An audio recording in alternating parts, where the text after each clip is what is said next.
So this is the Only Fools and Horses podcast, and we're going to be speaking all about Series 4 of Only Fools and Horses.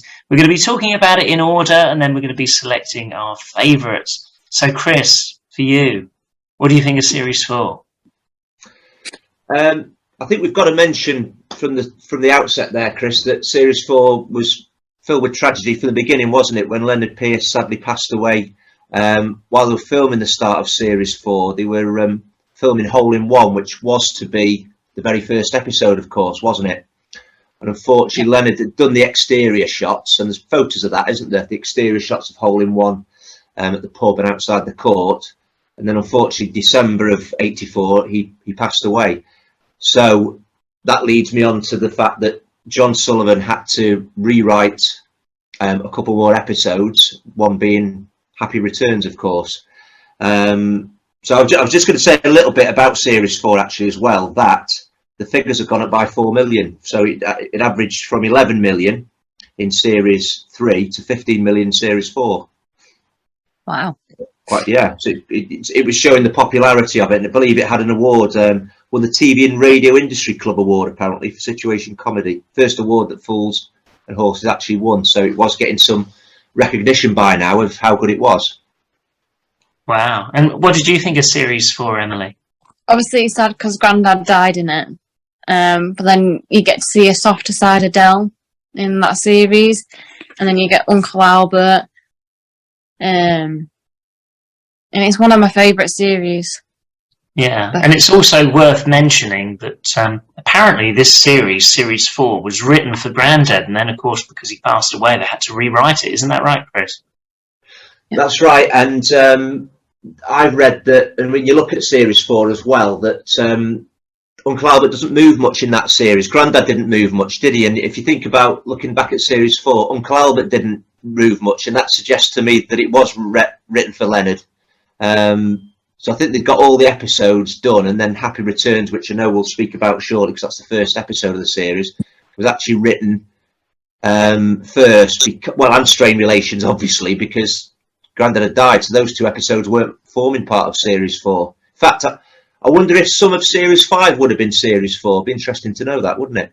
You know, and also, do you think that Grandad would have had this past about being in the Navy like Uncle Albert, or do you think they completely changed that? I think in Hole in One, it says that Uncle Albert did the is it the 4 courses where they learned 4 properly? It said in the court in that episode that he did it with his brother. So I'm guessing it would have been his story. There's something, the sailor aspect of Uncle Albert originates apparently from, remember It Never Rains in the prison? And Grandad gets done for gun running, doesn't he? Yeah. It's jaywalking actually in the end. He thought it was gun running. And he says something about us trotters never made good sailors. And I think that was the thing that struck to why Albert then became the sailor in years later, And also when Buster Merrifield sent his picture in to John Sullivan, he said, "Oh, he looks like a Navy man." I think that was also part of the reason why it went in that direction. I don't think necessarily, I don't know for sure, but I don't think it was originally going to be Grandad as the Navy man. No. Not so much as Uncle Albert. No. I think Ray Butt, who cast the characters, he'd said he got loads of people, wanting the Grandad part or whatever part it would be. And it struck him, he looked like Father Christmas and Captain Birdseye, which was a sailor. So there's that. Yeah, there is that as well, isn't there? Yeah. Yeah. But he said about Buster's letter that it was quite modest compared to the rest, saying he'd been a bank manager and that he was in Panto. And I believe that Buster was doing Panto while he was filming some of the early episodes, like Hole in One. So he'd do an exterior scene of Hole in One, then have to go back in a chauffeur car back to the theatre again. He's doing both at the same time. Yeah, he seemed very modest. Yeah, definitely. Mm. So the first episode was Happy Returns. This is where, is Debbie Del's real daughter? Or, it's one of them, isn't it? And, of course, Rodney falls in love with her, and there's incest on the horizon, and it's a fantastic episode, isn't it? Really. Yes. And of course, Debbie, played by friend of the show Una Kirsch, of course, as well. Yeah. Who we've had a podcast with. I like. Actually, it's quite a few different firsts, but it's the first and only time we actually see. I know it sounds a bit trivial. The toilets of the Nag's Head, if you think about it, it's the only time we see. I remember you said that other time, and I was like, wow. Yeah. That line, Del says to Trigger, Debbie's my daughter, and Trigger goes, no, she's a pretty girl. And then it comes about, that little cow shortchanged me, meaning it must be Del's daughter then if she's shortchanged him, yeah. And Mickey Pearce as well, doing Aikido, and Del says, say something then in Aikido. No, it's martial arts, I knock 3 people out. And then Del, of course, does that, what's that, cows, is it? No, it's sponsored bull, let's say, yeah. Bullshit, yeah. Yeah. Well, I was getting a nice edit. Go on. Sponsored bullshit, yeah. And it's also when that little boy, Debbie's brother, puts the ties down on the van, and then that's how he meets Debbie's mum again. And the flat looks really like the Nelson Mandela flat. I know it's on the same. That's oh god, I'm trying to think of what her flat's called. Can you remember that, the estate? 'Cause it's Nelson Mandela House and Zimbabwe House. That's it. Yeah, it was something similar. Yeah, similar consonant sort of thing. Yeah. Junie we see in a later episode as well, don't we? And Royal Flush, of course. That's a second appearance. Yeah. I think that's good at the end. Obviously, Del discovers that Albie Littlewood is the father, doesn't he? Mm-hmm. And he goes, Albie Littlewood, the greatest mate a bloke could have, and all the time he was doinking my bird. Yep, that's the one. My favourite line from that was when, obviously, Debbie's mum is like, oh, we were only playing games, and then Del Boy at the end of it, he says, oh, we was only young, we was only playing games, didn't they? I mean, I thought that was fantastic. That was my funniest part of it, yeah. Yeah, she's like, she doesn't like it then, does she? You dirty little toe rag or something, yeah. Yeah, it was completely different. Now it was on the other foot. Completely different. And at the end, Mickey comes in, doesn't he, into the flat, and I think Del says something like, be careful going home, don't go across the railway track or something, because that's how Albie Littlewood. Yeah, something like that. Yeah. And that was meant to be Del Boy's best mate, wasn't it, Albie Littlewood, back then? Albie Littlewood, was it, which we see a bit later on in Rock and Chips, don't we, of course, that relationship? Yeah, we do. Yeah, because he's the... does he have like bold hair or blonde hair? Yeah, I think that's Jumbo, actually. That Albie's got the black slick hair in... but it's very brief, isn't it? I don't think he's in it for a long time in that. Although I need to rewatch Rock and Chips, because I only saw it once, and then I haven't seen it since. Yeah, good series, good series. But I think a lot of people would say that's one of their favourites from the series. It's just trying to gauge it now, but... Well, we can't possibly say. It's a good episode, isn't it? And I know John wrote that a little bit because he didn't want to start the series off with a funeral, did he? Basically, yeah. You know, so he wanted to start off, and it could have been. Well, it's one of few episodes. Let's take the last 3 out. I think I'm right in saying it's the only other episode where we haven't got Albert or Grandad in the episode at all, have we? Or not? Yeah, it's a different dynamic, really. Yeah. And again, it was clever how he said he was in hospital and things, and they got round that, didn't they? That situation there. So, yeah. But I know we'll say it about every episode. Good episode. It's hard to rate them, though, isn't it? It's hard to. It's what we do, but it's very difficult. Yeah, I mean, when we've done this before, I'm like, well, after doing it, then I'm like, oh, actually, that could have gone there, and that could have gone there. Yeah, it's very much like that. Yeah. You know, I gauge things. I know we're not revealing our top ones. I gauge it how many times I watched that particular episode. Okay. You know, that you don't do it subconsciously, do you? But I think, have I seen that episode? I've seen every episode a lot, but certain episodes I've seen a lot more. Yeah. I've seen some of the... No, I won't say any more than that, yeah. I've seen more episodes. Mine are for memorable moments, I think. And what sticks with you through these years. You've seen them, but then it's like, thinking back, I haven't rewatched them because I remember all of them, obviously, like Yeah. you and Emily probably do. But if we would have just watched them now, I think it would be different than just thinking about it from remembering, like what I would have watched, if that makes sense. It's a bit like, really, when he falls through the bar. If you did a snapshot and said, what episode's that from? You'd have to take a moment, wouldn't you? It could be from any episode, but it's such a memorable moment. But actually, to remember what episode it's from, yeah, okay, we get it, but it's not like the Blow Up Dolls one is obvious, isn't it? The Batman and Robin where it's from. That one isn't, is it? That could have been any episode when he falls through the bar, couldn't it? That's one of my favourites, though. One day we're going to do our ultimate list, aren't we? And that'll be right up there for me. I think Yuppie Love. Yeah. Oh yeah, series. I know we're not talking about Series 6. Series 6 is good.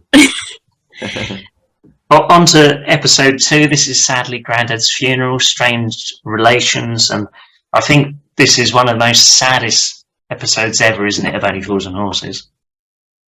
Definitely. Yeah, and like Emily said, it's the change of the guard, as it were, isn't it? First time we see Buster Merrifield, isn't it, as Uncle Albert? Yeah. And cousin Stan comes along, who's Mike Kemp, who again we've had on a podcast again. Can't forget very him. early one, yeah. Remember? Yeah, the very first one, yeah. And Nick Lyndhurst said the hardest thing about it was we were doing the real thing 2 or 3 weeks before. Yeah. Yeah, I think all the cast went to the funeral, didn't they? Pretty much. Of Leonard Yeah, I Pierce. think I read a book about Davy Jason, and it was about Only Fools and Horses, and I think he actually spoke at his funeral, if I remember rightly. And you could tell by that scene how raw it was to them. It looked real, didn't it? I thought it looked very real. And I suppose as well, it's the first time John Sullivan wrote about sadness as well as laughter, didn't he? You know, he did it in one scene, didn't he? At the beginning, you know, the opening scene is Del and Rodney round the grave. Del thinks he's got Grandad's, would it be called Trilby? I think it's called a Trilby. Rodney throws it in, and then we're all a bit sad. And then next minute, the vicar's, anybody see my hat here a moment ago? And then, you know, it's laughter. She's turned it on its head within seconds, hasn't he? From a sad moment to laughter, you know. As Mr. Kemp said, pathos, didn't he? He said turning it from a funny situation to a moment where you're going to cry. It's that kind of thing. Mm. Yeah. And then you hear Boyce's laugh, which makes anyone laugh. Yeah. Best laugh in comedy, definitely. That was probably actually, Emily, the first time he probably did laugh before that, but I think that's the first time it's really noticed, isn't it, that laugh that he did? Yeah, I think it's because it's like obviously quite a sad scene, isn't it? So I think perhaps it was more exaggerated in that scene. It was a bit longer. I don't know for sure, but it seemed that way. It's the first time, like you say, it's the first time you really noticed it, as if, wow, this is Boyce's laugh. And I think John Chalice said that, Boycey, that he read a script and it said, do Boyce's laugh. And he's like, what do you mean Boyce's laugh? So he had to look back at previous episodes to see what this laugh was. You know, he must have done it a little bit first, just a bit of a laugh, and then it grew like the Dave joke, really, didn't it? I think. Yeah. Like that, wasn't it? Yeah. I mean, I know you guys will say as well, but the Del Boy speech is probably the highlight in that one. That really does stick out, doesn't it? Yeah. I mean, it's up there with the holding back the years moment, isn't it? In terms of the emotional pull of that scene. And I think a lot of people will feel like that with your family as well. Mm-hmm. Not in a bad way, but what he says, you know, when they hold you back, bring you down, and then they break your heart. It's like that, isn't it? What he says. What are the exact words, Chris? I've got one of them wrong. I think you're not far off there. Yeah. yes. Family, I've finished with them. They hold you back, knock you down, and break your bloody heart, something like that. He says, doesn't he? But no, before that, he says, "Del Boy, I'm there. I'm more bounce than Zebedee's. You know, have one for luck, love, and all that." It's his front, isn't it? His front, yeah. How he deals with it, yeah. And Uncle Albert describes it as a release valve, doesn't he? Like in the Navy was saying about, what was it, in the boiler room or something like that, where a ship works, how it operates. Yeah. That's his release valve, that he can use humour to get over it. That was quite funny when Albert's stopping over the night, isn't he? Oh, I'll go in your granddad's room. No, I want that. There's a shrine for my dear old granddad. And then Rodney's got some batteries on. Where do you want these going? Oh, just put me in granddad's room with you for now.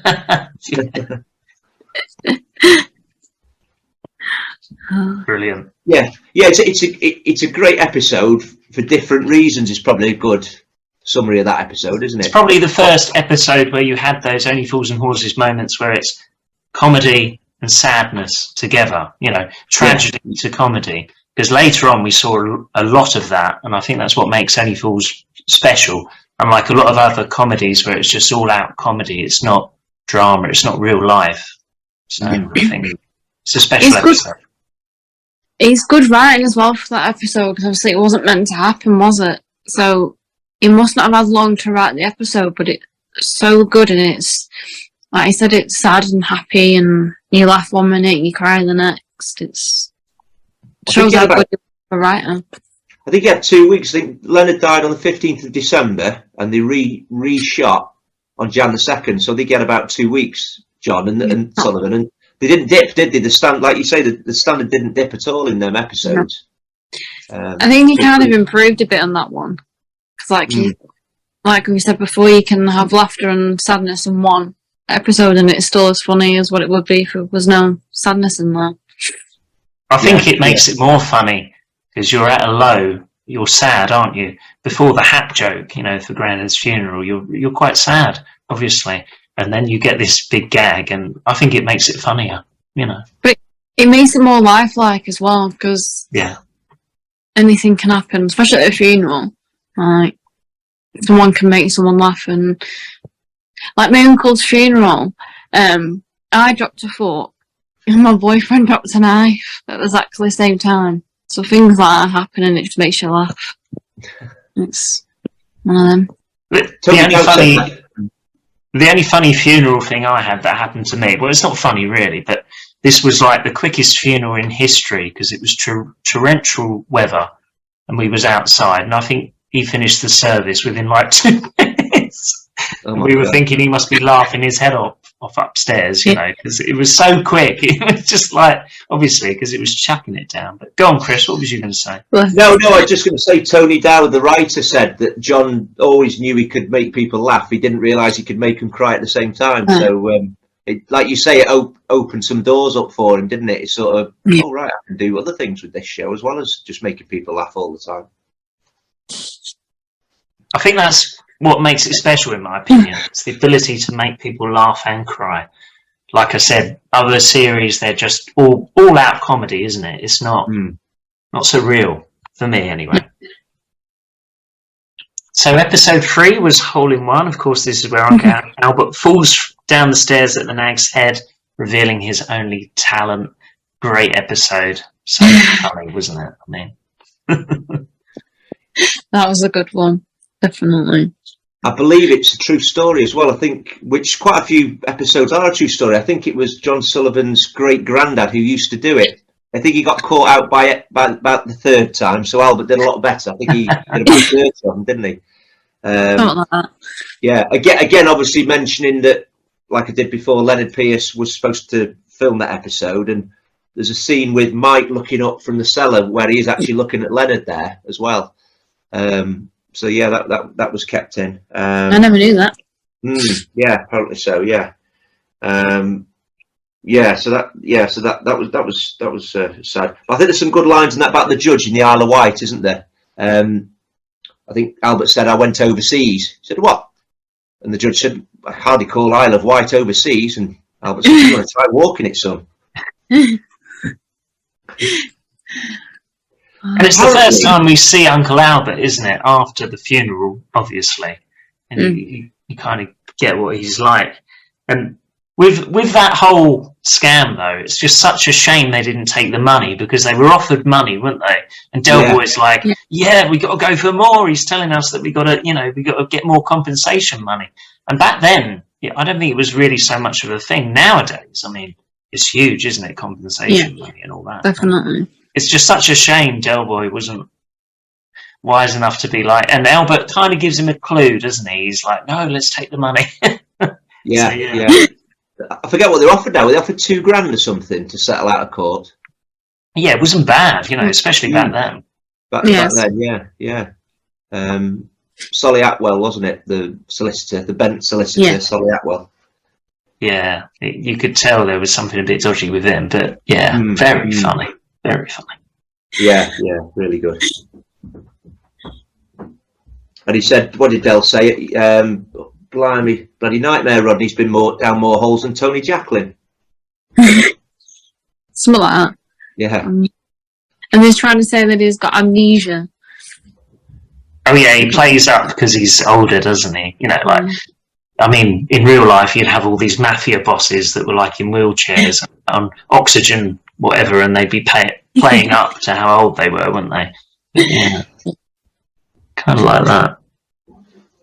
Episode 4 was It's Only Rock and Roll. 1, 2, 3, 4! What do we all think of this one? I love that one. I love them all.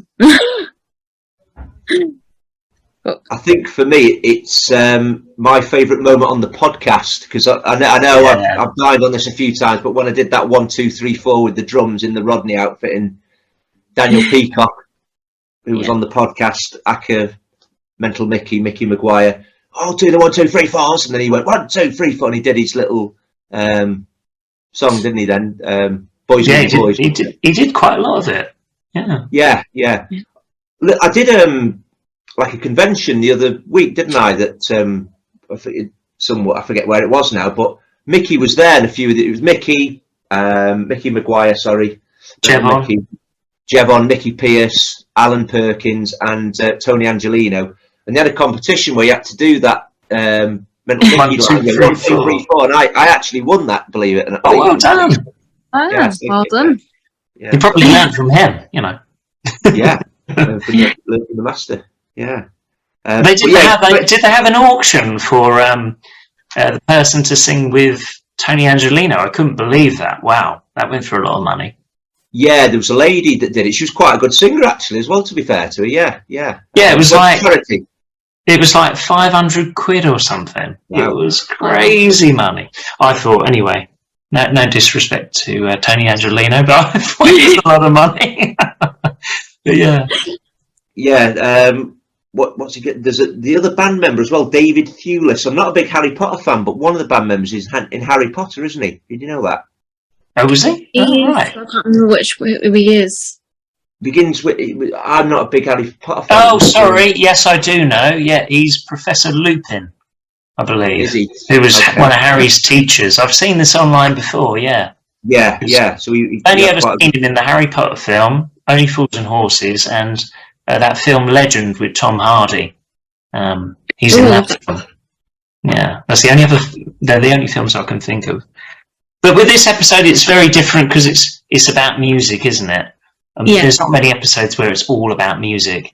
And of course, I love the end scene when they're on top of the pops. It's just like, and I would think if I was Rodney, that would happen to me. You leave a band and then they get famous. Even though I agree with Rodney, because even though it's only one hit, Del's right. You might have one hit and that's it. He is right.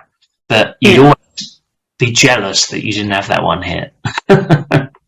You'd be annoyed, wouldn't you? Yeah. You would. Yeah. And like you say, to be honest, because you're into your music, Chris, did the song, I thought the song was okay, did you? It wasn't a bad song, actually, was it, that Johnson? I thought it was better on Top of the Pops. Yeah. The version in the Village Hall was like a punk song, wasn't it? And then it was more like a new romantic song on Top of the Pops, I thought, the way they changed it. I'm loving it as well. Yeah, I didn't think it was bad, really. Whenever I watched the episode, I was singing it in my head afterwards for ages. Boys will be boys, yeah. I know Daniel Peacock says that Spandau Ballet were like, where are you in the charts? And I think Daniel Peacock taking the mickey, pardon the pun, said, we're number 6, and Spandau Ballet were like, hey, I thought we were number 6, and went off in a bit of a huff trying to find the agent, but nobody else there realised that they weren't really a band, Well, why would they? There's cameras there anyway, isn't there? So it wouldn't be. Yeah. There's only one song that I can think of that is similar, which was not that long ago, actually, and it was Boys Will Be Boys. I can't think who sings it. Is it Pete Doherty, somebody like that? No, It's I know him, what song. is his name Spencer or something like that? I He don't dated- know. he dated- But you he know the dated- song. It's only like, I don't know, 15 years old or something. But that's the only song where I can think of where boys will be boys is like in the title. Yeah. He dated that Charlotte. I'm not a Big Brother fan. Charlotte Horton, who won Celebrity Big Brother. But the weird thing was, she wasn't a celebrity. That blonde lady. Oh, okay.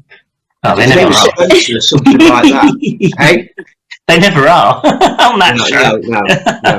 But this was, believe it or not, a celebrity Big Brother. But she went in as just a normal person, and she had to convince everyone she was a celebrity. And ironically, she won it. Yeah. Oh. I think his name was Spencer, but it was a band they were in. Yeah, I remember the song though.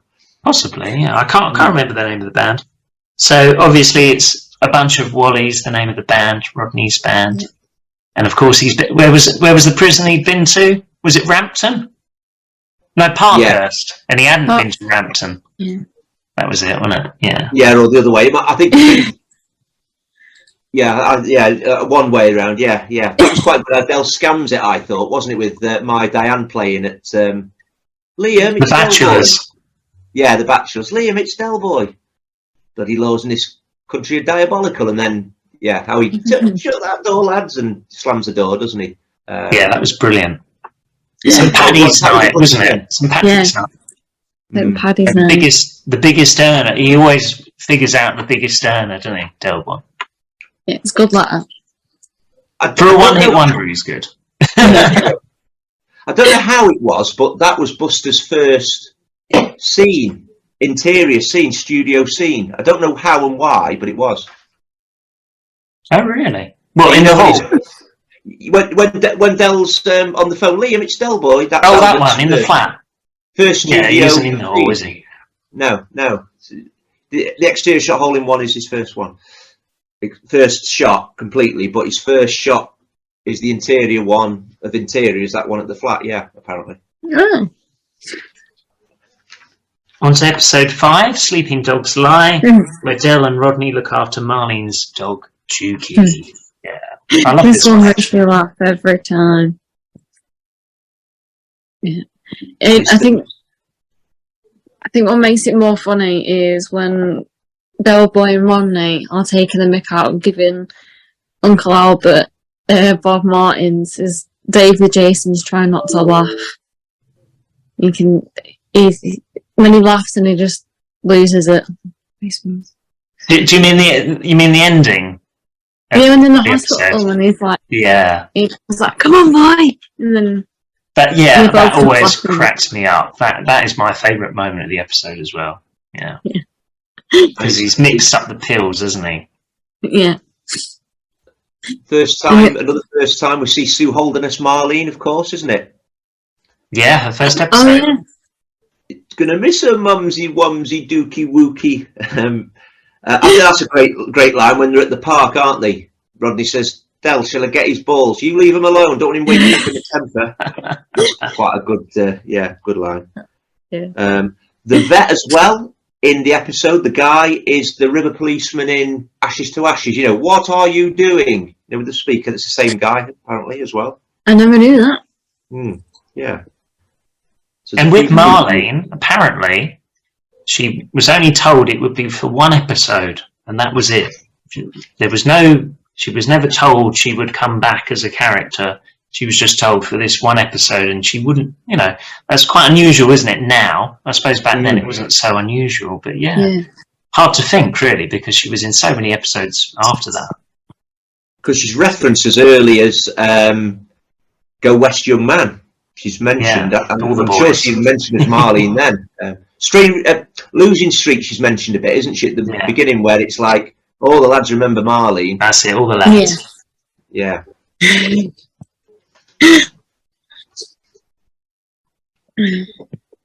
Although it makes me laugh when Boise says to Marlene, "Well, kissing goodbye then," and she goes, "Bye, Del," and just knocks it down instead of a dog. Yeah, But she's that's sort of, funny. Yeah. And I think John said how well they got on, which helped, didn't it? John and Sue got on so well, and I think Yeah. I think she impressed them that much. Like you said, Chris, she wasn't scheduled to do another episode, but I think she impressed that much that they just had to have her back, didn't they?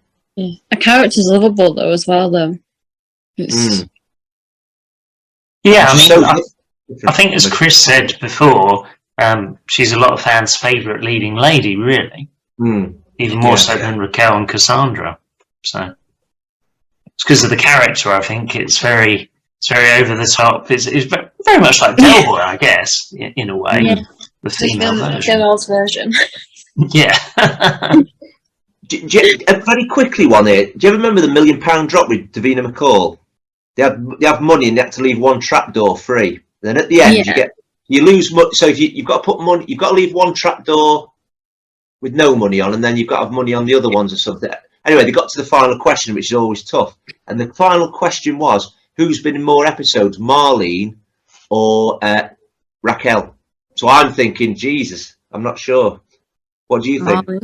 Marlene. Do you reckon? Yeah.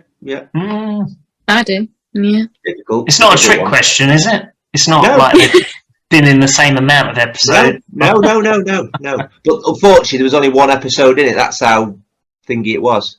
I know, Emma, I went for Marlene because of time. But there's a few that Raquel has been in that Marlene wasn't. So it's tricky, isn't it? Yeah, Raquel's clocked up episode after episode once she's in it, hasn't she? Once she's in it, she's in it then, isn't she? Whereas Marlene, like you say, sporadic, isn't she, after that? So what the answer was Raquel, yeah. But only by one episode. By one episode, so it's a bit of a naughty one, really. But I think you would go down the Marlene route at first, wouldn't you? And then you think so, because she's been in it since like season 4, so you obviously assume that she's in more. But then again, I think Raquel was in more episodes where she wouldn't feature as much. She'd be in the flat for a little while, and then you wouldn't see her. And whereas when Sue Holderness, Marlene, was in it, you'd see her a bit more, involved in a bigger scene sort of thing. Yeah. Okay, on to episode 6, Watching the Girls Go By. So Dale hears of a bet between Mickey Pearce and Rodney. He thinks it's for 50 quid, but it's actually for 50p. Yeah. That's another funny one. Yeah, a little bit daft that, isn't it? 50, yeah. You bet 50, yeah. But yeah, it's a good joke. And then it's Vonnie, isn't it, at the bar? They've been down loads of different places. They haven't found anyone.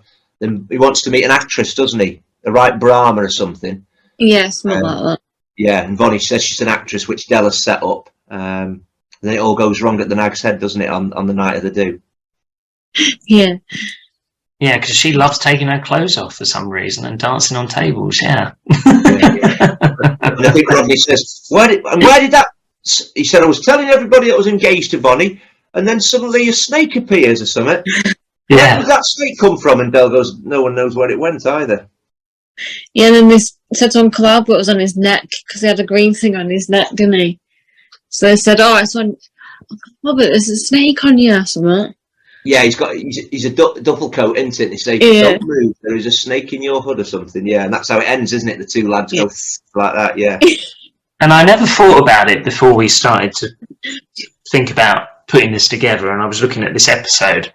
Obviously, this happens to Rodney. This actually happens to Del Boy with Raquel, doesn't it? And Rodney's laughing his head off, and I wondered if, there was some kind of link. I've never put that together before. No, never thought about that, really, yeah. Oh, yeah.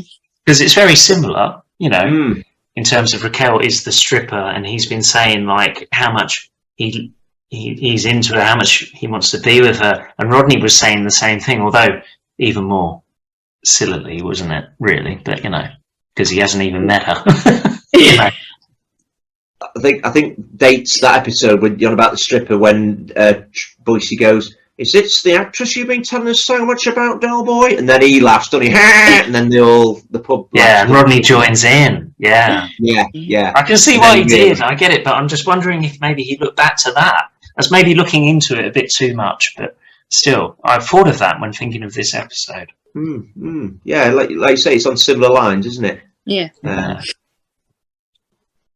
One of the girls, before we move on to the last episode, one of the girls with Mickey at the beginning, I didn't know this till I read, she's the checkout girl on Longest Night. You know that one that goes, it's £24.82, and Del goes, did you sue? And she goes, who? And he says, the charm school.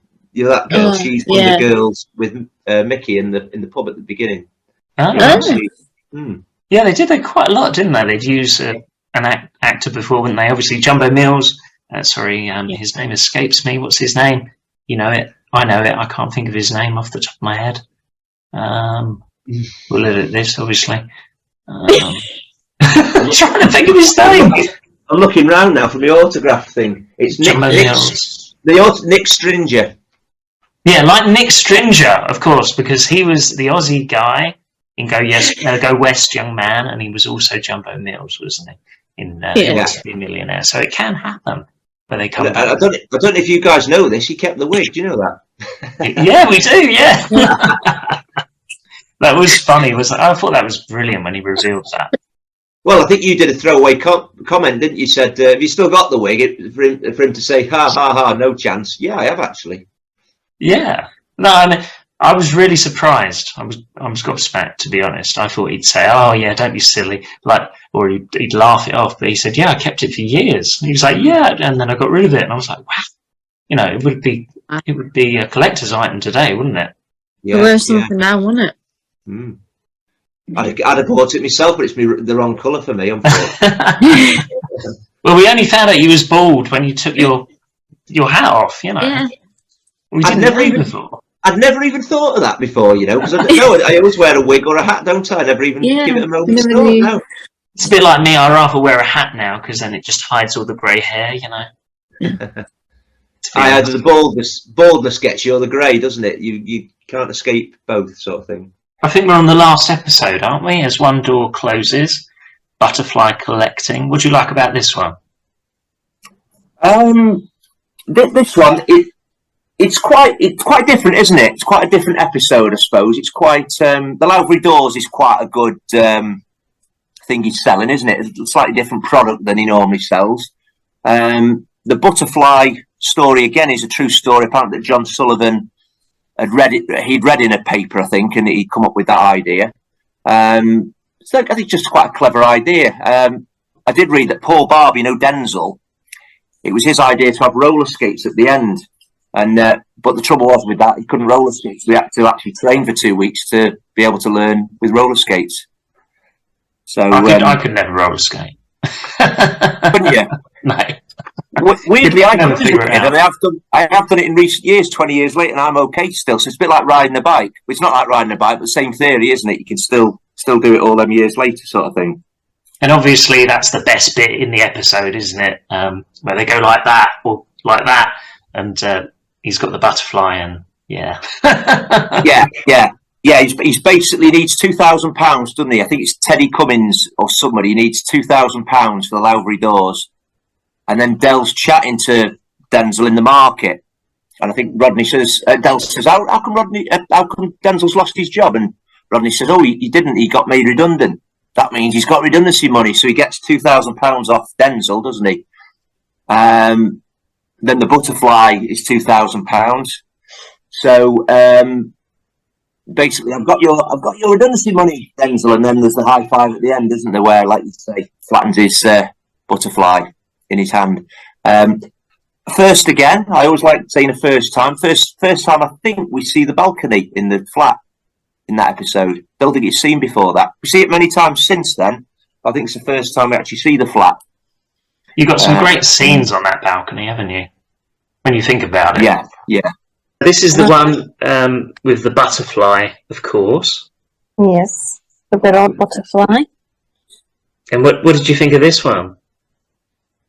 It's not one of my favourites, but it's still a funny one.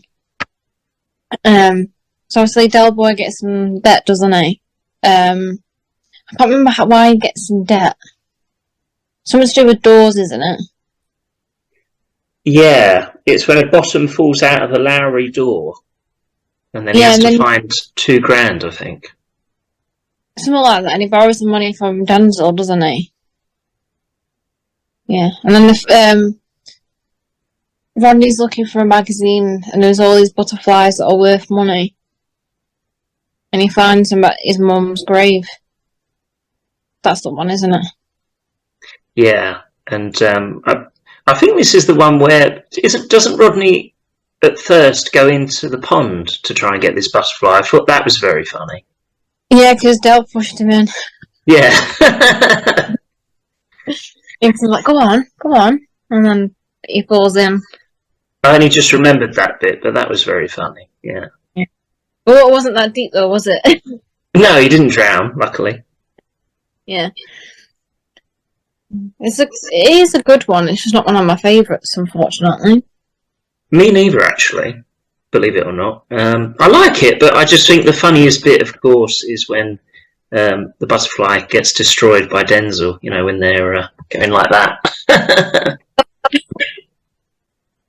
So we're going from 7 to 1 again. Yeah.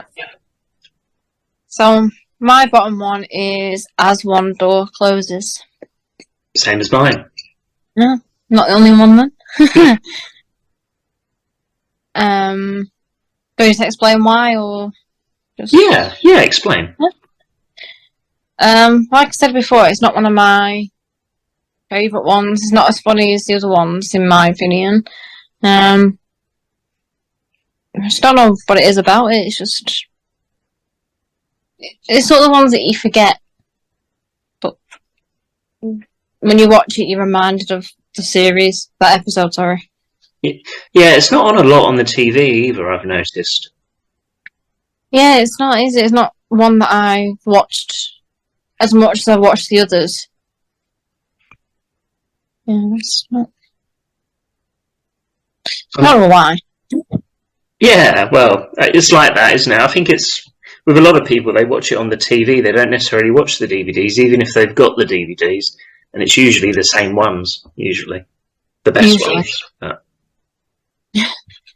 Number 6. It's Only Rock and Roll. Oh, okay. Yeah, it is a good one. It's just not as. I'm trying to explain it. It is one that I watch a lot, but it's not one of my favourites. Yeah. Yeah. out of this series, I guess. Yeah, out of this series, it's not my favourite. No. Oh, that's fair enough. It's a very different episode, isn't it? It's very music orientated, isn't it? Yeah. I've got my pen there. What was your number 6? I haven't got my list now, actually. I know what my top 3 was. We'll come on to that. Yeah, I haven't got it now because I threw it away. But I remember that my least favourite was As One Door Closes. I do remember that. And then I can tell you my the second and first when we get to that. I can tell you then. I remember that. So we're on number 5 now. What's your 5th choice? Watching the Girls Go By. That's a funny one. They're hard to rank though because they all have the funny moments in it. Yeah. This one is obviously funny because Del Boy thinks that Rodney and Mickey Pierce are betting £50 when it's 50p. So he thinks he's in for a winner when he's not. It's only 50p. And then obviously Rodney's going around saying he's going to marry this woman, and then she just strips off and dances on. Was it the bar or table that she danced on? I can't remember. Probably table, but it might have been the bar as easily. I know she got up on something and started stripping off. And then that snake came and went somewhere. Yeah. I like it because they both get stitched up. Because obviously Rodney gets stitched up because Del Boy sorts out this date and she ends up stripping on the bar or on the table. And then Del gets stitched up because he thinks he's going to get 50 quid out of it, but he only gets 50p. So, yeah. But surprisingly, this was quite a low one for me as well. I can't remember exactly, but it wasn't one of the top 4 or one of the top 3. Yeah, like I said, it's hard to rank them all, isn't it? Because they all have their equal parts, don't they? The good and the bad, and it's hard. It's tricky, isn't it? On to number 5. We've just done number 5. On to number 4. On to number 4. Happy Returns. Happy Returns, yeah. This is a good episode. Yeah, Debbie, of course. And Yeah. her mum, and the mystery. And you got Jason, isn't it? Is that the little boy's name? Who puts down the tyres? Or Yeah. Debbie's little brother. Yeah. That is a good one as well. It's one that I do watch a lot. Some funny moments in there. When Rodney's looking in the mirror and he's sorting his hair out and he sees Del Boy behind him in the mirror. Oh, First yeah. Del Boy's not there. He thinks he's hallucinating. And then obviously Del Boy's actually there. And he blows his cigar, doesn't he? Yeah. And Rodney thinks he's there for Debbie, but he's actually there for the mum. And Rodney's wearing a really interesting outfit, isn't he? Like, Del says he looks like a licorice allsort, I think. Yes, he does. He does. That's, yeah. 'Cause he's got that stripy suit on, hasn't he? The black and white one. I need to And that's- rewatch this one, because I haven't seen this one a lot. I mean, compared to some of them. Again, it's not repeated enough, this one. I think it is a really good one. It isn't repeated enough. But if you've got the DVDs, you can watch as many times as you want. But if you rely on like gold and stuff, like you said, it only shows the popular ones like A Touch of Glass and all that stuff, all them ones. The Christmas specials, yeah. Not so much the series episodes. They do, but not as much. No.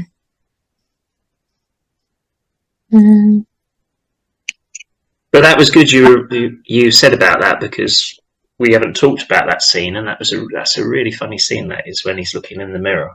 And then, you know, that's a really good scene.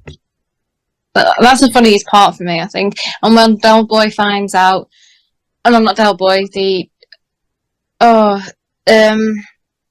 Debbie's mum, what's she called? Junie? That one. Junie. Or June, one of the other. When she found out that Del Boy was having an affair as well as she was. And she didn't like it. Yeah, he says they were only playing games, doesn't she, originally? And then Del Boy repeats it to her, and she doesn't like it. And the reason why he carried the guilt round wasn't the fact that he went to meet him. It's the fact that if he made it across, he wouldn't have been there anyway. Because there's like Deirdre's. Yeah. I think we said last time that would have been interesting to see how that would have developed in Rock and Chips, perhaps. Yeah. Would have been quite a good episode. It would have been. Would have been good to see him. But then she's in another one, isn't she? In a later series. I think it's series 6 she's in. Yeah. It's not that. Yeah. Oh, I can't remember, to be honest. She's in the one where Rodney finds the Duke of something. Aylesbury or something. Oh, Royal Flush? Yes, that one. Oh, she's in the opera scene. Yeah. Yeah, and she throws up on someone in front of her. Yeah, I remember now, yeah. On to your third, I think? Is it third or fourth? Third. Hole in One. Hole in One. Yeah, very funny episode. Yeah, especially when like you first watch it, you don't expect the outcome to be the outcome that happens.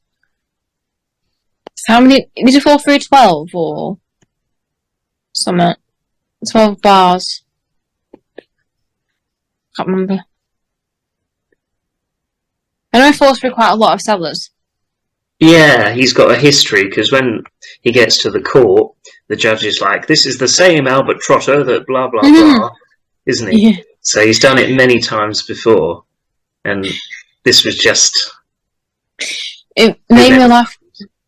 Albert said, I don't remember, sir. I was on my way to post my application form to the crypto factor or something. And then it all went black or something that he says. Something like that. Yeah, he's playing up, isn't he? He's making out like Yeah. he's going senile or something, but of course they don't fall for it. And it makes me laugh when Rodney and Dell are pushing him away in the wheelchair. And he goes, hang on a minute, he can bloody walk, you lazy git. And then gets him up out the wheelchair. That's another funny part. Yeah, that's a brilliant moment. That's a great ending, isn't it, really? It's just a shame it wasn't Grandad. Yeah, because it could have been this episode. Apparently they filmed it with Grandad, didn't they? Yeah, I've seen a picture of where Del Boy and Rodney are pushing Uncle Albert, and it's actually Grandad that pushing. Yeah, I wonder if they ever finished it or not with Grandad. I don't know. Would be nice to see though, wouldn't it? It would be, yeah. I mean, I suppose maybe it was just too raw. They couldn't, I don't know. It's quite interesting. You see that picture. Did they ever do the whole episode? And is it out there? But like I said, it might be too raw for him because Leonard Pierce was like a family, weren't it? To Del and Rodney in real life. Yeah, it It's might a lot. have been too soon. Yeah, Yeah. that's why they didn't put it out. But yeah, a great episode, Hole in One. That is a great one. Yeah. So, number 2. Are we on? Yeah, number 2. Strange relations. Strange Relations. Oh, cool. Again, it's happy, it's sad, it shows that Del Boy has a soft side and he's not all macho man. Well, not macho man, but you know what I mean. I also like as well that it shows that doesn't matter how strong you seem on the outside, you can still feel things, you can still have emotions, you can still be sad, heartbroken, that stuff. And I think it kind of helps as well, especially if people watch it this day and age. It also helps show that men have mental health as well, which is a good thing to have. Which is another one. Just love that episode.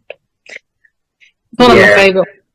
Of course, you're on about when Del Boy's stroking Grandad's chair, isn't he? And then, of course, he goes into this speech, and Rodney thinks that he's over it, but of course, he hasn't even started to get over it, has he? No. Everyone deals with grief differently, doesn't it? Mm. So, someone like Del Boy, someone like Rodney, everyone's different. Everyone deals with it differently. That's one of my saddest moments, I think, when he says about that. That does always kind of wells me up, that moment, if I'm honest. So was a tear in your eye. It makes me cry.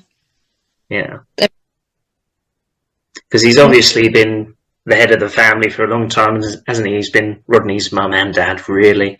And he's kind of putting on this front to be the tough guy, isn't he, to be honest? Yeah. He does well to play the tough guy, though. Mm. It's not very often that you see him have like moments where he cries and stuff. No. Another episode that makes me cry is when Del's in hospital and he thinks he's gonna like die and he thinks he's like got all this from sleeping around with women and stuff like that, and it's just his diet or something. And then when he knows he's alright, he cries. That makes me cry. I don't know why. I think it developed, actually. He did get a bit more emotional as the series went on. What's that episode where, obviously, Cassandra has the miscarriage? And then he says, you've got to be... It's one of them. Is it Modern Men? Yeah, it might be. And obviously he says to Rodney, you've got to be a rock for Cassandra. And that's brilliant, isn't it? And then, of course, Del cries. It's so funny. He's like, starts... It's not like a silent cry, is it? It's a proper, like... It mustn't worry. He's like that, isn't he? Yeah. It's a proper... Because she says sorry, doesn't she? And then that's when Del cries. He's like, there's no need to be sorry for... Something like that. Yeah. So your number 1 must be Sleeping Dogs Lie. Same as Chris's, I believe. Oh, it was one of my favourites. It's definitely one of my... Especially on this series, it's my favourite.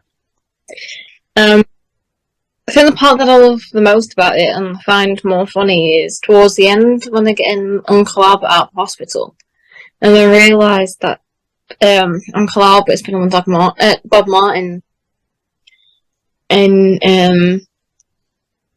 I think Del Boy says something along the lines of keep Uncle Albert away from lampposts or something like that.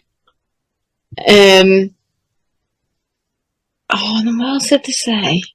But it's like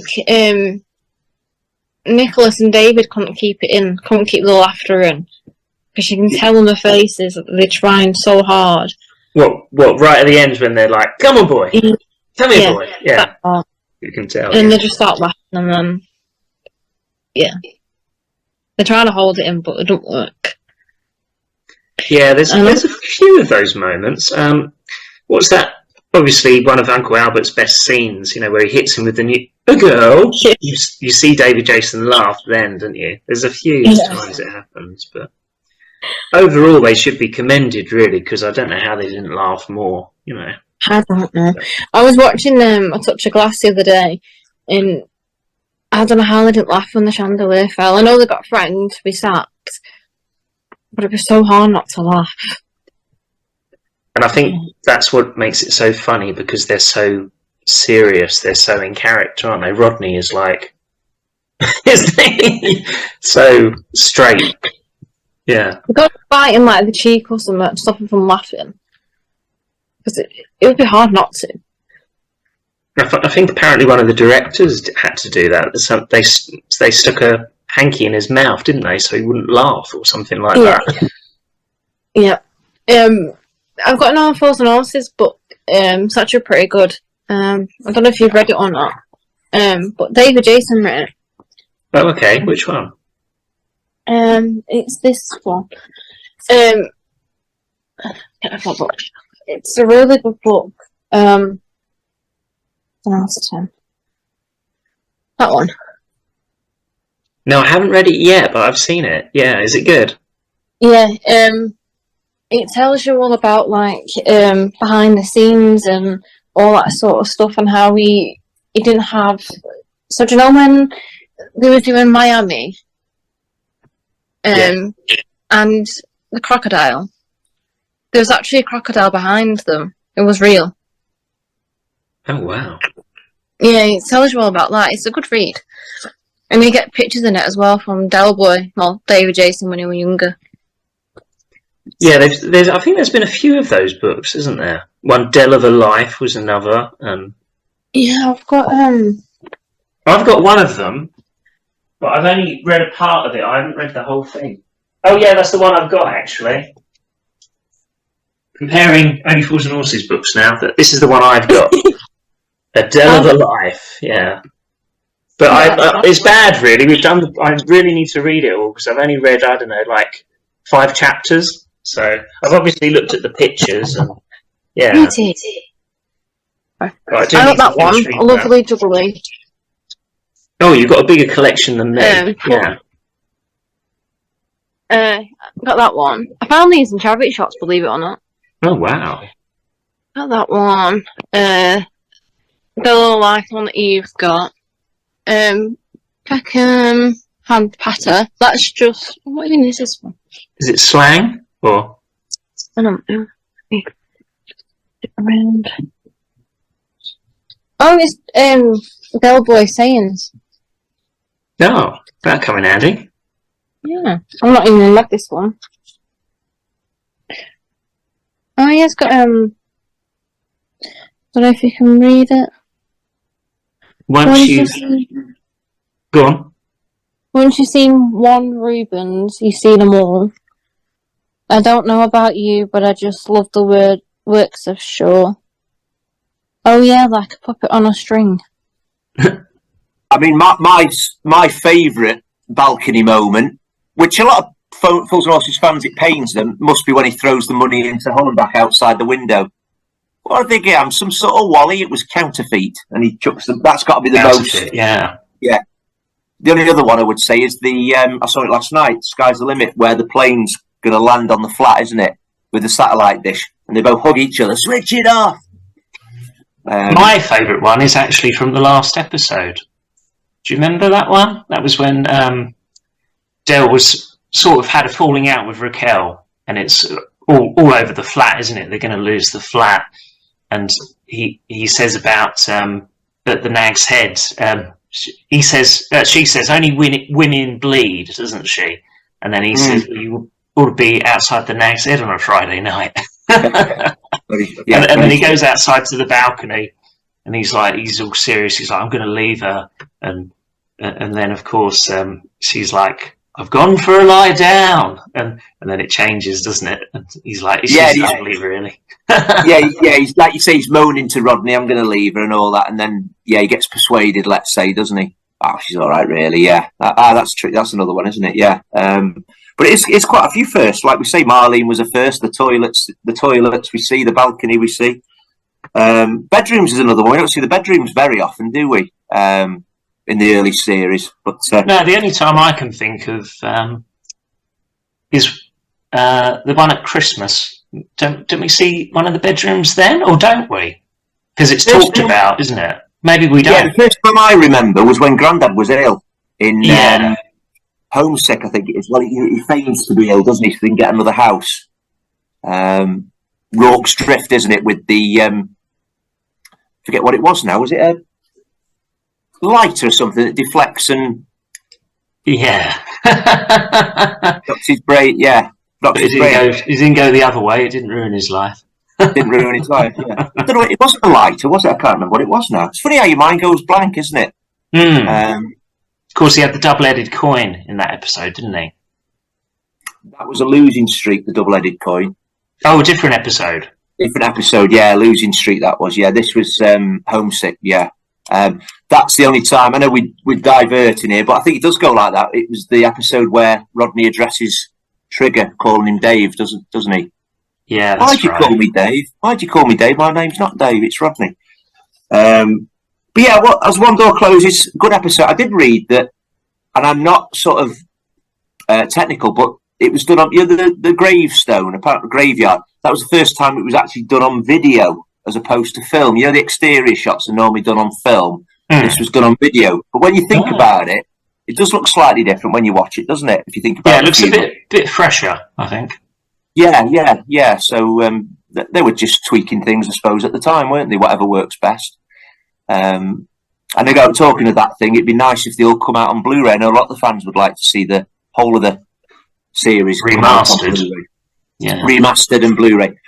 I don't think you can do that. It's not film, though, can you? It's not quite as easy as just putting them on Blu-ray. If they're on film, they can do it, but if they're on video, they can't. I don't know quite. Yeah, it's something technical, isn't it? Why they can't do it? They've done it for, like you said, they've done it for a couple of the specials, haven't they? Well, actually, it's about 4 or 5, isn't it? They did it for. Yeah, it's the 80s Christmas special. So from To Hull and Back, Royal Flush, Frog's Legacy, Dates, and Jolly Boys. That's like 85 to 89. I saw it in HMV actually, and I was like, "Oh, I must get this." And but then I was like to my other half, "Oh, you can get me this for Christmas," you know?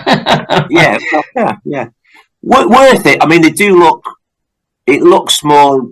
It doesn't look dated as much when you watch it. You a lot fresher, a lot fresher. And there's a few deleted scenes in there as well. Not deleted scenes. That's wrong to say. Some lines were cut. The back have been reinstated for the Blu-ray. Jolly Boys in the Mardi Gras. Did they do that in the Royal Flush? Did they in that episode?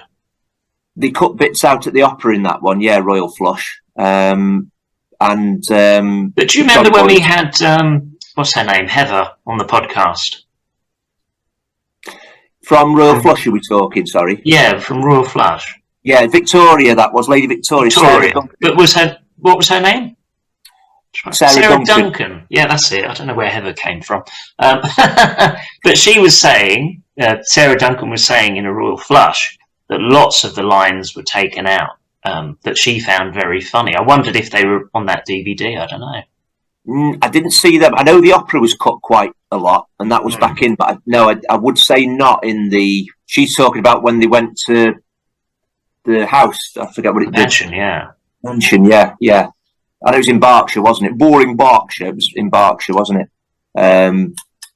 But yeah, it was pretty similar to the original, really. But again, it could have been different, couldn't it? She could have been his missus. I think that's where they got the Cassandra idea from, wasn't it? For him to go with a posh lady. She was just a bit too posh for Rodney, I think. Yeah, probably so. Yeah. And then it could have been Nervous Nerys as well, couldn't it? Of course, who we've had on the show, and Andrea Bernard. Yeah, it could have been. Or probably it could have been Liz Hurley. Could have been Liz Hurley as well. Could have been Liz Hurley, of course. Yeah. Funny that she's mentioned in a future episode, isn't it? That's a much later episode. Liz Hurley and Jordan, isn't it? I think that's the last episode again, isn't it? I think. Is it? Sleepless in Peckham. Yeah. One of Sleepless in Peckham, last one. Yeah, of course. No, it's. Just trying to think now. No, it's gone. Sorry, I don't know what I was going to say then. Lost my thread there. So I think we're now doing them in order, aren't we? What do you think? Are we going to do 2? Yeah, I suppose we've got to do them all, but yeah. Tell you what we'll do. There's 7 episodes now. Funny enough, it's a funny number, 7 episodes, isn't it? Now I was thinking about this. Why is it 7? But I think probably because he did an extra one, John Sullivan, because of Happy Returns, didn't he? He put that in. At the beginning, well, he had to do Strained Relations, didn't he? Anyway, might have been actually 5 episodes, but he had to do an extra one at least, didn't he, for Strained Relations, of course, the funeral. Then he didn't want to put that in at the beginning, so he put Happy Returns in at the beginning, didn't he, to start the series off with. But why don't we do 7 to 4? So episode 7 to 4, and then we can go back. Yeah.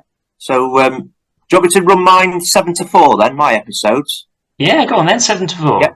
So my 7th episode is Watching the Girls Go By.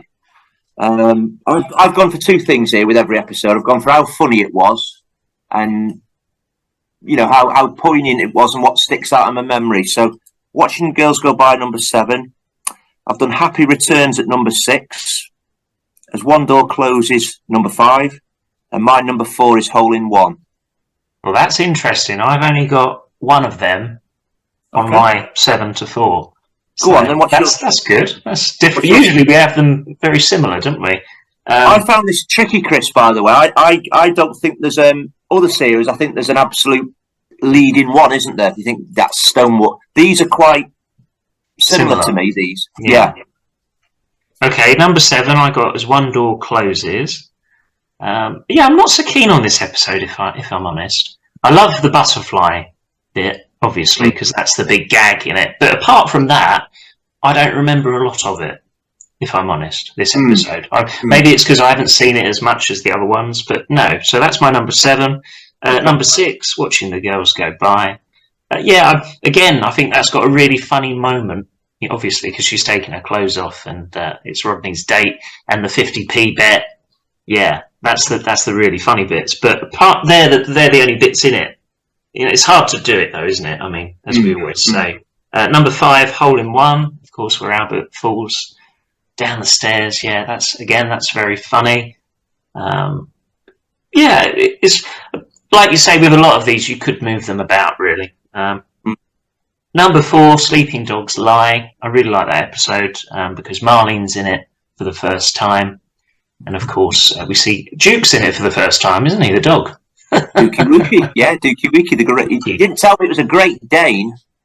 And I thought that was funny where Duke's got better food than Del and Rodney.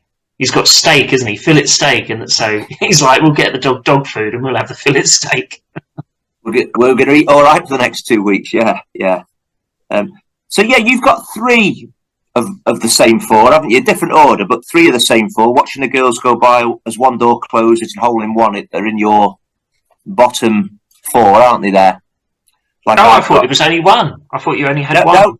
I've got Watching the Girls Go By at 7. Happy Returns at 6, which you've not mentioned yet. As One Door Closes, I've got at 5, and I've got Hole in One. Oh, so only one of them is different, actually. Only one of them's different. Yeah, I've got that wrong. Yeah, so that's interesting. We may have the same top 3. Number 1. We never know. Top 3. I'll tell you what. I'm going to do my 3rd, then you do your 3rd. How's that? And then we'll do the top 2, just to keep people, at their edge of the seat. No, it's better actually, this format. I do agree with you, because if you hear it straight away, you might turn off kind of thing. If you do it at the end, people have got the reason to keep listening, haven't they? Even if they're enjoying it, it's like, oh, well, what's the order going to be? So I think it's better. Yeah, yeah. My number 3, and I think it's as high as this, possibly not for funny, but for poignance, being poignant, Strained Relations. I think it's been rewarded for its sadness, and that's the first time we see real sadness, isn't it, about John Sullivan Wright, and obviously it's a funeral as well. Funny moments as well in it as well, with the vicar's hat, as we mentioned before, but that's my number 3. What about yourself? It's Only Rock and Roll is my number 3. With Mental Mickey. Yeah, such a memorable character. It's a shame he never returned, really, isn't it, Mental Mickey? I could have seen him coming back for another one. Yeah, I would say out of, I suppose they call it a guest star, don't they? Probably in the top 3 guest stars. I think there's an argument for Mental Mickey or Lennox Gilby, isn't there? Which one? But them two do stick out. Yeah, Mental Mickey was a brilliant character, like you say. Well, Jumbo Mills, he was a very good character as well, wasn't he? As a one-off. Yeah, definitely was, yeah. Obviously Slater, but Slater, to be fair, wasn't a one-off cameo, was he, actually? But, yeah, I think Mental Mickey would be up there, sort of thing, yeah. And I think he has got, we said before, that one line, hasn't it? 1, 2, 3, 4. I say the 1, 2, 3, 4s. And it's so... iconic, yeah. Yeah, iconic, yeah, exactly. So, so that's your number 3. So my top 2, then, I've put... So a bit like you, It's Only Rock and Roll, my number 2. But this is where we differ. I put number 1 as Sleeping Dogs Lie. And I've purely based that on which one do I watch the most. And also, I think it's the funniest of the series, to be honest. I do. Yeah, as we were saying last night, because we've done this in 2 parts, Emily was saying about the end of that episode. That is such a great ending, isn't it? Yeah, it is, yeah. You've got the Del pretending to... be the dog as well on the phone, haven't you, at the flat? Rodney's talking to Marley, now it's Dukey Wookie. Obviously he's at the vets, isn't he? So, say hello to Mummy, say hello. And then he coughs, doesn't he, Del, and has to go off. But you're referring to when, come on now, come on, boy, yeah. Come on, boy. Yeah, come on, boy, yeah. The medication's been mixed up. He's on the Bob Martins, isn't he, Albert? So Dukey Wookie's been having Albert's sleeping pills. So he's asleep all the time. He's not ill after all. And I think Albert's full of fitness and vitality, isn't he? Which is down to the Bob Martins, yeah. So just, I think, yeah, real funny episode. Marlene coming into it as well, bit memorable for that. It's quite a historical moment as well, isn't it? So I'm trying to work out now your top 2 actually from that. Well, there's one I haven't mentioned yet, and you mentioned it right near the beginning, so that's a big clue. Oh. Yeah, Happy Returns is. I think your 2 are Happy Returns and Strained Relations. I don't know which order, aren't they? They're the 2 you've not mentioned. Yeah, you're right. Well, at number 2, it's Happy Returns for me. I really like this episode. I love the whole thing about is Debbie Del's daughter, and it's a very funny episode, and it's also kind of sad in a way. The way it ends, and it's sad for Rodney, isn't it? Because he's met a nice girl. And then there might be a bit of incest, and then it turns out there isn't, and then Mickey Pearce at the end gets with her. He always seems to do that, doesn't he, Mickey? He's a bit of a snake in the grass, isn't he? I think Rodney says, doesn't he? The only first girl I've really truly loved, and turns out to be my bloody niece or something. Yeah, and I think Debbie's mum, what's her name in the show? Junie Snell. I think she's a good character. I thought they sort of got on well together, didn't they, Del and her? You know, similar in a way. Yeah, she had a bit about her, didn't she, Junie? And she was a good character. Of course, reappeared in Royal Flush, didn't she, as well? And Debbie gets a mention. She's living with a Cypriot geezer now, or something. She says, doesn't she? Yeah, and of course we had her on a podcast, didn't we? That was a really good one. Una Kirst, that's her name now, isn't it? Her stage name, I think. I think that was a name. I think that was her original name. Yeah, Una Kirsch, I think. Yeah. Oh, okay. She's called something else now. I can't remember. Yeah, it's a different surname now. But yeah, she was good. She hadn't altered much, I didn't think either. No, yeah, she still looked lovely, didn't she? If we're being honest about it. That's right. Yeah. But yeah, I really like this episode. Yeah, I think it's a bit different as well, and we find out about Del's best mate from the past. Albie Littlewood. So, and it is a really good ending, I think. About the train tracks, and that might have been interesting to see on Rock and Chips if we ever got more episodes. That whole scenario, where Del lives with his best mate. Yeah, how it develops, sort of thing. Yeah, because really Jumbo Mills is in Rock and Chips more, isn't he, as well? And they were good pals as well. So yeah, it was interesting. The Rock and Chips gives us an insight into where they came from, didn't it? A little bit on that. Yeah, Albie Littlewood. I think we would have seen more, but sadly, of course, John Sullivan passed away. I think he was going to do more. Yeah, I think that was the plan. Yeah, it was good. You had to take it with a pinch of salt that it was different, didn't you? I don't think it was supposed to be all rib tickling and really funny, but it was good in its own right. Yeah, it was different, and I like the going back in time. The 60s stuff, and a bit like Heartbeat. I'm not a big fan of scooters and everything. And I like that when they go back. Yeah, you see the old scooters and the old cars, don't you? And the old pubs and things. And yeah, I like that. I say I'm not a big fan of Heartbeat, but I like the nostalgia, I suppose you'd call it, wouldn't you? Yeah. Yeah, I thought it was very good. Apparently there's some scripts around as well that obviously it never got done, but that'd be interesting if you ever read them. Yeah, definitely would. I think his son might have them. I heard that. So. Yeah, Jim Sullivan. I think Jim Sullivan had quite a lot to do with the musical that's just finished. We never got to watch that together, unfortunately, did we? No. Well, we'll have to go on the tour, won't we? That's definitely happening. Is it the tour then? Well, I hope we can go. Yeah. Oh, sorry, I thought you meant the musical tour. You mean the Bristol tour when the Bristol tour? Yeah, we should do that. Yeah, Trotters Ethnic Tours. That'd be good. Yeah, we could do that. Yeah. I haven't ruled out perhaps with my van, but the problem with my van is you got to trailer it up there, etc., haven't you? So it would be nice to do it in the van, wouldn't it? Yeah, that'd be better. But either way, that'd be good.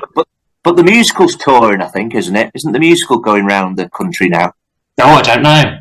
I should have seen it in London, really. I nearly went on the last night, but the tickets, I left it too late. And I think there was one that was a bit cheaper, but it was like, it wasn't a very good seat. If I want to see it, I want to see it, It was like a restricted view or something. I went to London, actually, about 3 years ago, probably told you, but I went to London about 3 years ago, not to watch the show. I'd seen it already, and anyway, just online when I was there, and 50 quid.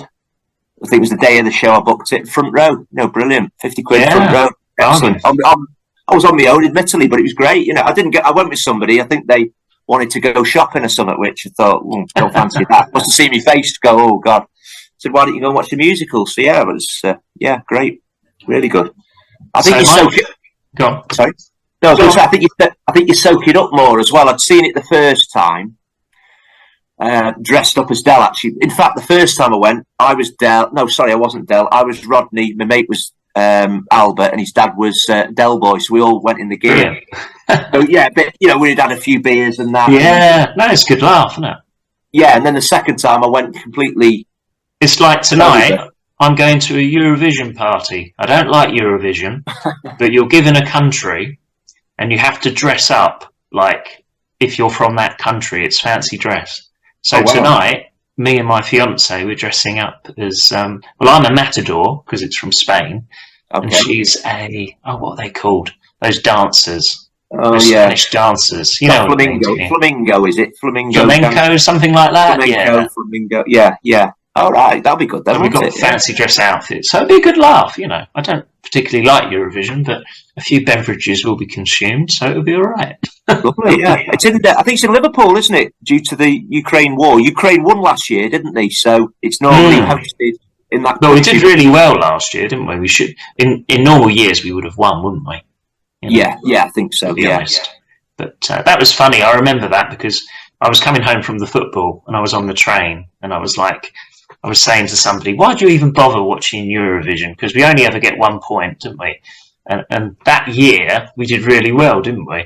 Did pretty well. Yeah. Yeah, typical. But anyway, my number one is Strange Relations. That's my number one.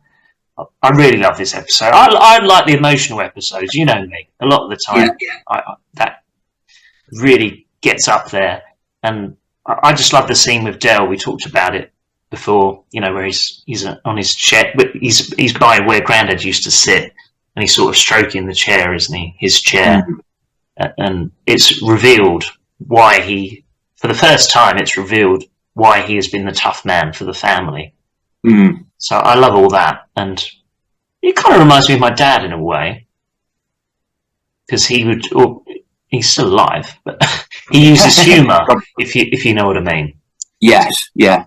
If something's bad, if somebody's just passed away, he'd be sad about it, obviously, but he'd try and keep it inside and deflect it by telling a joke or watching Only Fools and Horses, something funny. But yeah, I really love this episode. And of course, you've got the joke with the vicar. That's so funny. As we talked earlier about it, it's pathos, really, because one minute you're crying, the next you're laughing. I love those moments in Only Fools and Horses. They're my favourite moments, actually, when you're really sad and then you get a really big laugh. I think it sort of amplifies it. Bit like you mentioned the Simply Red, isn't it? When Rodney gets married and sadness, isn't it? He's got the groom off the wedding cake, hasn't he? He's holding it, and they just look at each other. Rodney's leaving to go on his honeymoon with Cassandra. They don't speak, do they? Rodney just looks at him, and Del goes as if say, "Yeah, I know, mate, on your way," sort of thing. But like Del, referring back to that episode of Strained Relations, when he's talking with his speech about family, I'm finished with him. Knock you down, hold you back, and then break your bloody heart. But he was like a mother and father to Rodney, wasn't he? Because I think he said Grandad wasn't up to it. He was about as much use as a pair of sunglasses on a bloke with one ear hole. And I think he said in one episode, I breastfed him for the first 4 years. I think that was actually his wedding, the wedding episode, I think that was, wasn't it? What was it he said about Grandad? He said he was an out-of-work gaslighter waiting for it to come back or whatever, something like that. Waiting for the gas to make a comeback or something. That's it, yeah.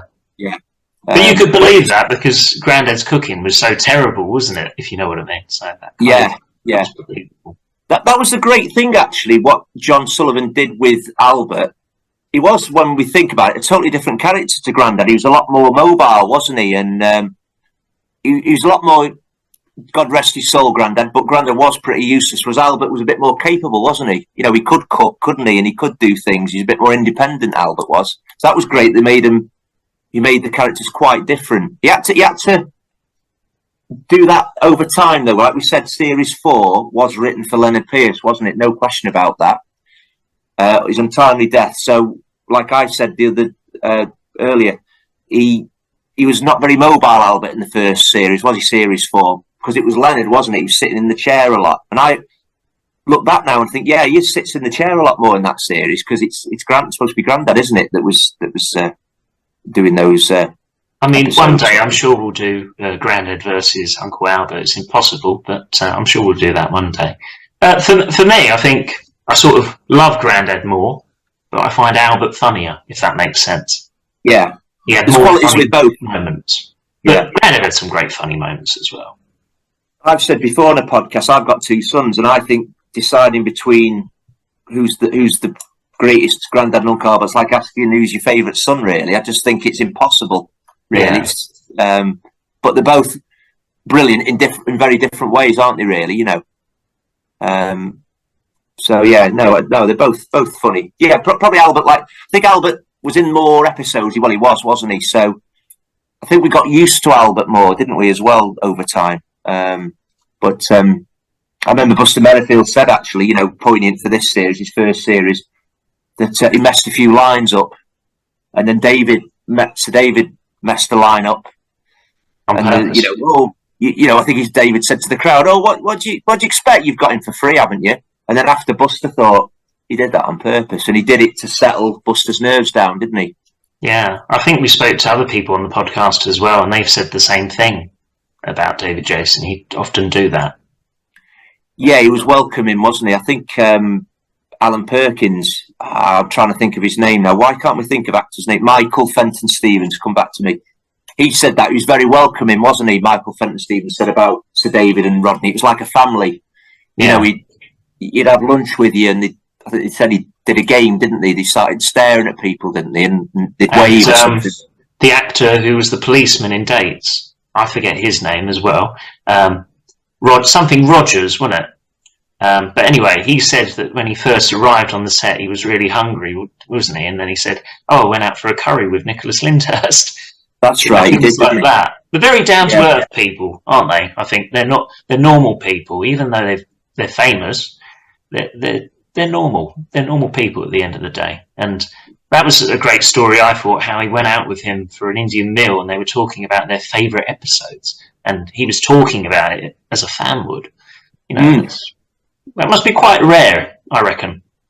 Yeah, I think in the first few series, you wouldn't know the relevance of it. Would you know? You'd be asked to be in the Only Fools and Horses series in series 1, 2, or even 3, and think, yeah, okay. But I think it's like we get up to date, late 80s, to get an asked to be in it. Then you know, wow, this is something special, isn't it? You know, it's gone huge by then, hasn't it? I think series 4, like I touched on earlier, it's when it's starting to grow, isn't it? You know, like the first few series, Chris, were getting like 7, 8 million, which sounds a lot these days, but it wasn't back then, was it? With 3 channels, whereas now we're talking about. I think I don't know if I said this earlier. Sleeping Dogs Lie got 15 million viewers. You know, so we're talking big numbers now, aren't we? 15 million. That was the highest for series 4, Sleeping Dogs Lie, which, to be fair, that the audience are supporting me there as number 1, I suppose. Got the biggest audience. But I always say that the biggest audience, really, for an episode is on the back of the previous episode, really, isn't it? If you know what I mean. You're not going to know how good it is when you sit down to watch it, are you, really, in a way? No. It must have been a good episode, the one before, perhaps, you know. Before we finish, I think we should do a shout out for Kate Saunders, who sadly passed away. She played the part of Sandra in the episode The Long Legs of the Law, didn't she? Yes, very, very sad to hear the news. Yeah, she was a really good character in that episode, wasn't she? The policewoman, yeah. Some great bits in that, isn't there? I love it when I think Del says, "Think before you speak," doesn't he, to Rodney? So Del says, that's it. Del throws gin over a watch that he's nicked so he can get the watch Not back. gin proof. Not gin proof. No, it might be waterproof, not gin proof. And then obviously they've run out of gin then. So Del says, "Oh, sorry, Sandra, we've run out of gin." So Rodney goes, "No, we ain't. We've got another crate of it down here." And then that's when Del goes, "What a plonker, what a plonker." And it's like a funny angle, a great angle, isn't it? What a plonker, and walks off. I think that's a great clip of that episode. But and I remember her lines in it a lot. Just because of her voice, I think, when she was like saying about Anadonna kebab and things like that. And small little lines, but obviously because we're big fans, we remember those things. Yeah, and he takes her back to her flat, doesn't he? And I think Rodney says, "Will I see you tomorrow, Sandra?" She says, "Of course I will. I'll be the one with the warrant or something," doesn't she? Yeah, she gets a bit feisty with him then, doesn't she? Because he wants to go back to hers for a coffee, doesn't he? Yeah. I think he says, "I couldn't half kill it for a coffee." "Oh, could you?" "Well, there's one at Waltham Road or something," she said. Lewisham Road, something like that. Yeah, something like that. Yeah. But, you know, last night you were saying about like Nelson Mandela House. What was the name of it? I think maybe it was Desmond Tutu House, or is that another episode? Yeah, that Zimbabwe House is where Junie lives, because Del says it in Royal Flush as well. You remember Junie? She lives down on Zimbabwe House. Desmond Tutu House, I think, is the Chinese kid that does the video record. Yeah, Chinese kid that he lives on Desmond Tutu House. Yeah, I think it is anyway. Other fans will correct me, I'm sure, but yeah. But Junie is definitely Zimbabwe House. We see Zimbabwe House on the episode Happy Returns, and then he does reference it after Del says, you know, Junie on Zimbabwe House. That's the first time we hear the address of the Trotter flat as well in the court episode Hole in One. They actually say, you know, Albert Trotter living it. We should try and get her on a podcast. She'd be good, wouldn't she, Junie? I don't know her actress name. She's still working as well, isn't she? No, is she? Yeah, might be worth a try. Be a good one, wouldn't it? Do you know what she's on currently? No. Hollyoaks as Nana McQueen. Oh, really? Oh. Yeah. She.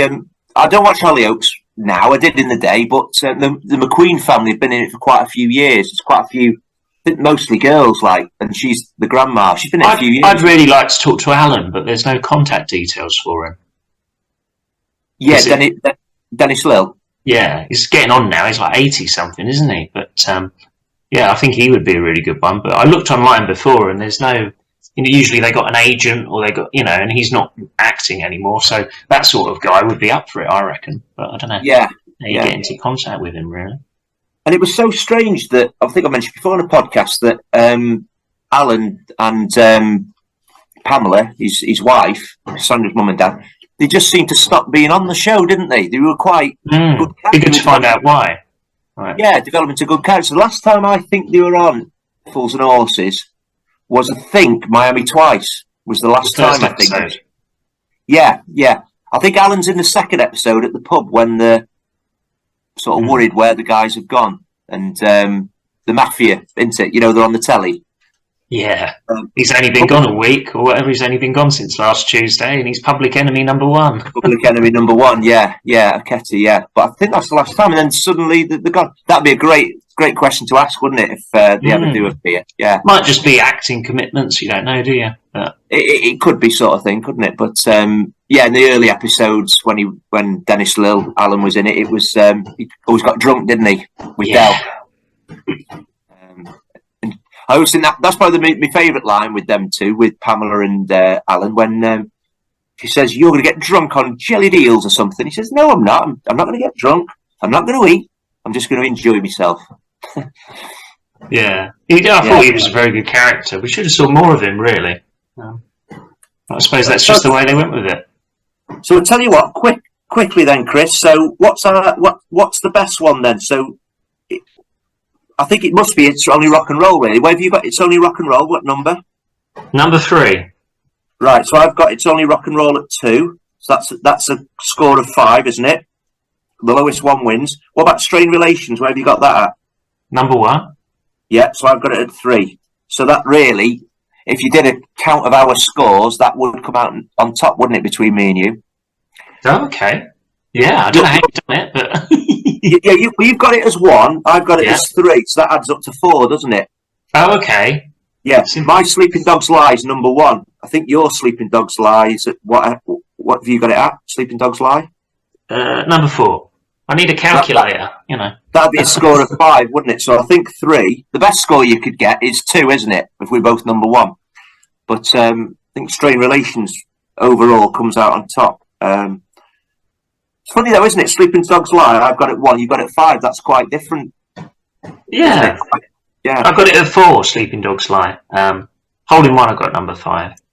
But the biggest difference is Happy Returns. Yours is quite near the end, isn't it? And mine's second. So I thought that was the biggest difference, really.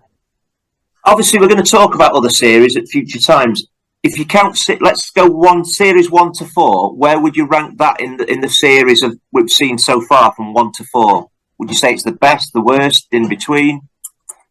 Got to look through them all now. Yeah. Well, Go on.